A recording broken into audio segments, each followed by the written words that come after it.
Hello. Well, we all need to keep clean, but quite often the products we use to clean ourselves and to look after ourselves, keep ourselves healthy and fresh, are not environmentally friendly. That's not the case with Bentley Organics products. Bentley Organic is a new family-owned firm from Yorkshire, England. Its founder is Jamie Bentley. Hello. Hi. Tell me about Bentley Organic. Why did you found it first?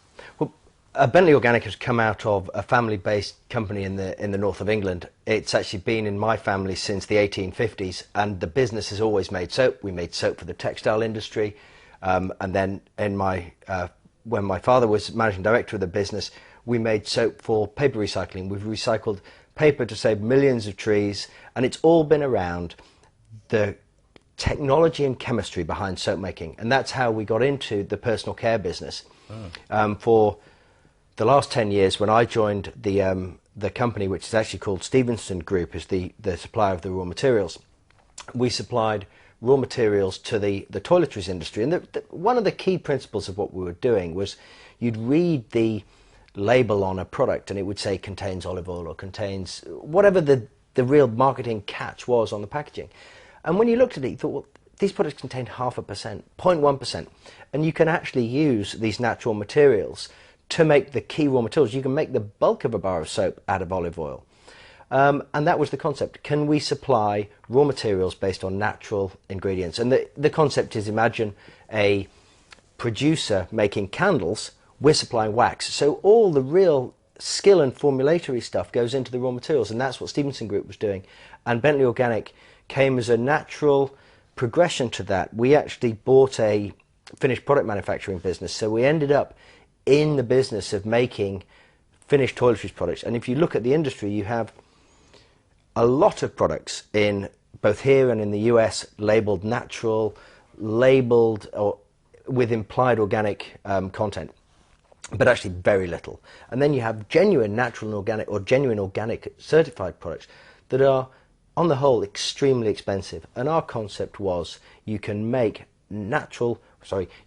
organically certified toiletries products and have them cost effective, so long as you make the whole chain. There's not a lot of people in the supply chain creating or taking margin. You can make these products of the earth, not costing the earth. Oh, that's great. I'll talk about what the products are in a minute, but the kind of people who are selling them, you seem to have had a lot of interest from the kind of independent store that would look at these things with care and put their own reputation into whether it is natural, certified, organic. I think more and more people, both retailers and consumers, are reading the ingredients on the label rather than just trusting the marketing on the front, which is sometimes misleading.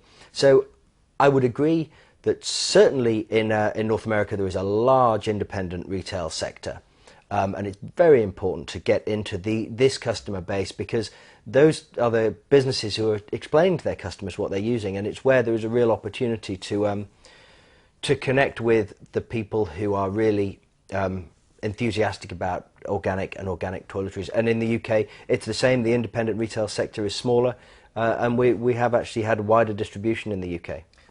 What's the market for organic personal care products, and what's Bentley Organic's position in that market? The market is growing enormously, both in Europe and in the US. I don't know specifically the size of the market, but if you imagine all the big mass market products, shampoos and toiletries, it's an enormous market, and the sector is growing.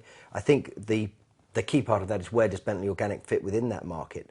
The real objective of Bentley Organic is to manufacture certified organic products that are available to the wider consumer, so they're priced appropriately, so we can ultimately sell to more people, and from the retailer's perspective, get product to move off the shelf more regularly.